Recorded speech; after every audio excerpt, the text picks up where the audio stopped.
Filwaqt li finqas minn 24 siegħa se jkun qed jittieħed vot dwar il-budget tal-Unjoni Ewropea, il-Prim Ministru Robert Abela indirizza l-midja lokali biex jitkellem fuq dak li stakkwista Malta u dak li pajjiżna se jkun qed jonfoq.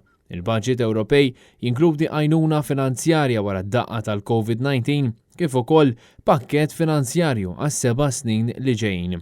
Għall-ewwel darba, il-fondi huma wkoll marbuta ma' dak li se jkunu obbligati li jagħmlu l-pajjiżi membri fejn tidħol is-saltna ta' dritt u l-klima. Tul id-diskors tiegħu, Robert Abela tkellem dwar is-saltna ta' dritt iżda ma semma xejn dwar il-klima.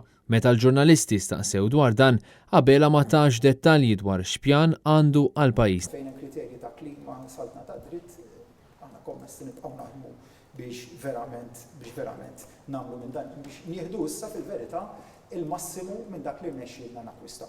Dan is-summit kompla konferma kemm kienet għaqlija deċiżjoni li pajjiżna jissieħeb fl-Unjoni Ewropea.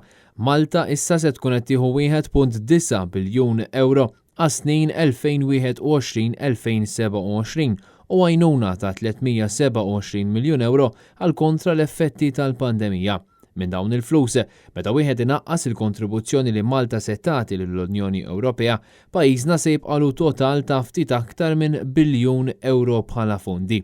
Il-Prim Ministru kien mistoqsi dwar din il-kontribuzzjoni ta' pajjiżna, iżda tefa' l-mistoqsija ta' kemm se joħroġ flus pajjiżna fuq Glenn Mikallef li jaħdem fil-qasam tal-affarijiet Ewropej.